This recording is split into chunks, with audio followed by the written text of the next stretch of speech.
Good afternoon and welcome to this World Cup quarterfinals preview between Morocco and Portugal. My name is Awa. I'm a qualified scout and tactical analyst based in the United Kingdom.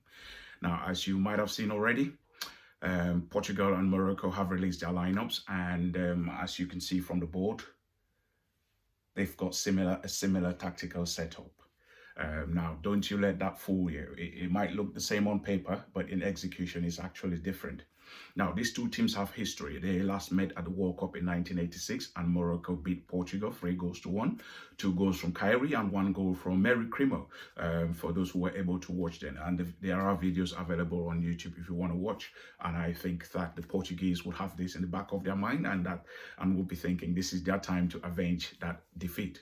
Now, like I said, both teams have lined up with a 4-1-2-3 system, which I think is deceitful in a way. Now, most of you would have watched the game between Portugal and Switzerland. And if you remember very quickly that the first goal for Portugal was set up by this man here who has been placed on the right, João Felix. But he was actually here when he passed the ball to Goncalo. So João Felix was actually playing like a center attacking midfielder, although he is placed here on the team sheet and the tactical sheet that is given out to FIFA. So actually, Portugal's system,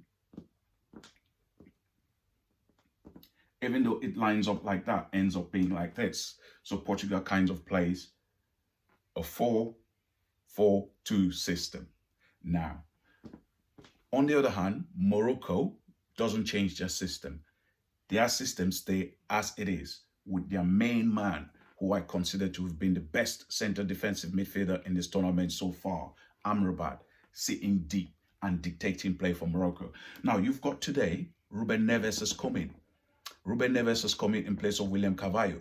Now, William Carvalho is more of a sitting center defensive midfielder, whereas Bruno Neves is going to push forward.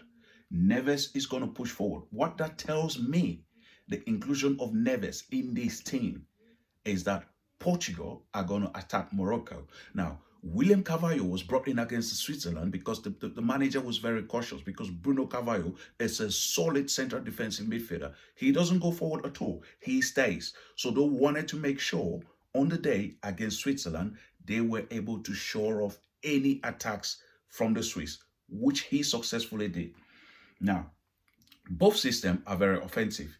Now, Morocco has a problem because Mazraoui is injured. So they have gone with Allah, who plays for Valladolid. He is certainly not the same player like Mazraoui, who plays for Bayern Munich. And also Aguerd from West Ham. He is injured. So they have brought in Yamik. Yamik plays for Wydad Casablanca. Again, there might be a quality drop there, but to be in the selection in the first place tells me they are both very good players. Now, I am hoping that Morocco would rely on its strength, which is defense. The Moroccan manager is a defender, and he understands that progressing or winning a game should start from defense. And when Morocco do defend, Unai and Allah do drop. So Morocco actually sometimes have 7 players defending, which is going to be very difficult for Portugal to break down. However, the Portuguese have got skillful players like Bernardo Silva, Bruno Fernandes, and Otavio.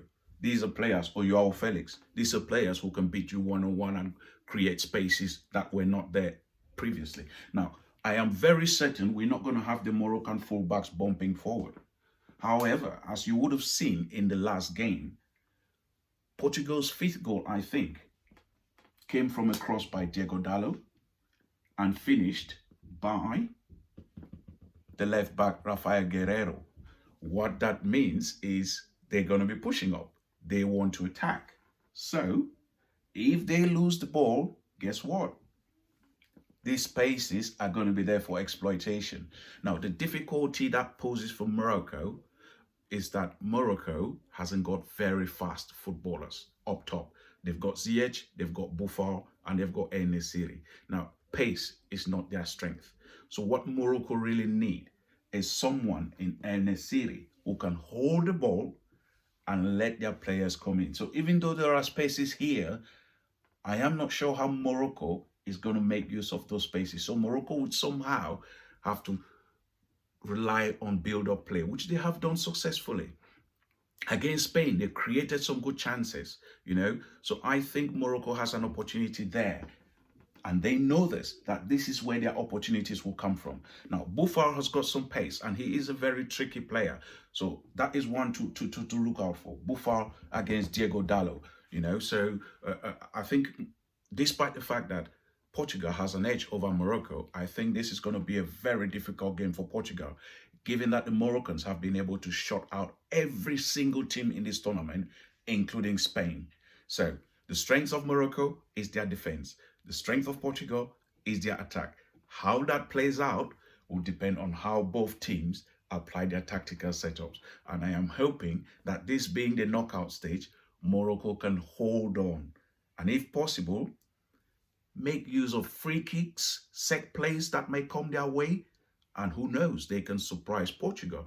And actually, if Morocco leads in this game, or if Morocco wins this game, no one is going to be surprised anymore, given what has happened in this tournament so far. So I am hoping for a very exciting game. But going into this game, I think that the fact that Morocco has lost Aguerd and the fact that Morocco has lost Mazraoui is a weakness for them. But I also hope that the fact that Portugal tries to play within these paces here would give Morocco an edge, because Morocco has been able to shut out Spain. And if you can shut out Spain, then you can pretty much shut out everybody. It is going to be a very exciting game and an intriguing one to watch. Thank you.